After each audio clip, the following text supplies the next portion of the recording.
Yeah, I mean, by the way, my favorite part of that video is he's still pretending Israel doesn't have nukes, like nuclear ambiguity, like some interesting weapons. I'm like, Jonathan, some unconventional we all know weapons. we know you have nuclear weapons, brother. You know, it's one of those where I like the part where she's like, some might say this is dangerous. Like, yeah, you think so? Yeah. But look, this is the guy that our ambassador has decided to spend his time with. Yes. This man. Yeah. Why is an American ambassador spending time with an American traitor who is then advocating for nuclear attacks against the United States and then not immediately arrested on site? And it's completely insane. And by the way, Trump condoned it. He condoned it. Let's play that. From the White House podium, they condoned this meeting. Let's take a listen. Ambassador Mike Huckabee had a meeting with Jonathan Pollard, a former U.S. citizen who was convicted and spent 3 decades in jail for selling state secrets to Israel. Did the White House know that that meeting was going to happen? Does the administration condone it? The White House was not aware of that meeting, but the president stands by our ambassador, Mike Huckabee, and all that he's doing for the United States and Israel. She's so stupid. The White House, that was your out. The White House was not aware of it. You could have just stuck to that lie. But then you said Trump stands by Mike Huckabee and everything he's doing for America and Israel. Like, bro, you gave him an out, which was a lie, and then you immediately tied him to it anyway. Like, what is wrong with this woman? Again, incompetence abounds. The White House, stands behind Mike. Okay. I don't know. I mean, this really sent me over the edge. I was so upset about this. And I think it just clicks all the boxes, right? You have our ambassador this guy's a traitor, like an actual traitor, like convicted traitor, sold secrets to Israel. Again, sold secrets to Israel, who is allegedly our ally.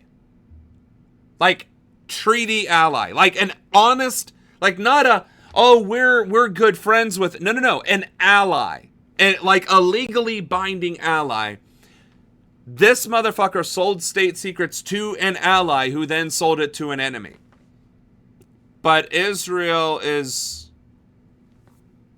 make it make sense. And I mean, the whole time he was in prison, there was a huge campaign. Bibi Netanyahu used to visit him in prison, by the way. He was, all of these pro-Israel billionaires and others agitated multiple presidents from Bill Clinton on up to pardon him. They were like, oh, it's just spying amongst, like, no. He sold secrets from America to Israel. He endangered the United States. By the way, the Israelis didn't give a shit about the United States. They just sold them to the Soviets, right? They're happy to do it. They don't care. So wait, is Sagar actually is he against Israel? Or is he also pro-Israel? Because he's brimstone and fire right now about the situation. Okay, but he is against Israel. Okay. They don't care about us, but all we do is care about them.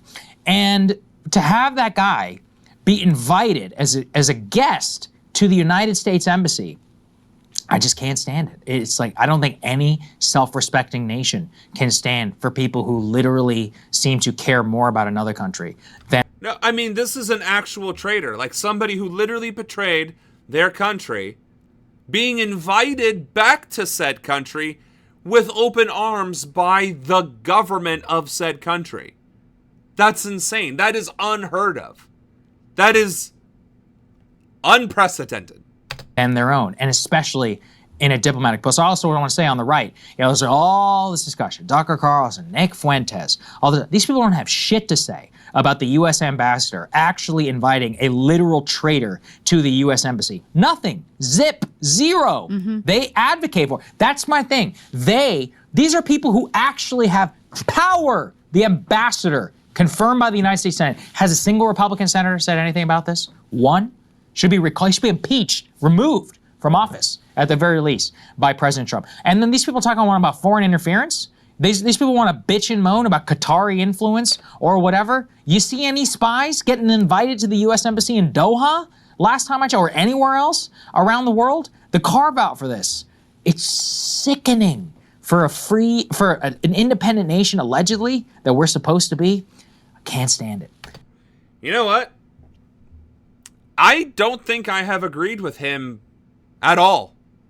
Of all the times I've covered his content, I don't think we were on the same page once. But now, this one right here, in this moment, spitting, because I am just as appalled and disgusted.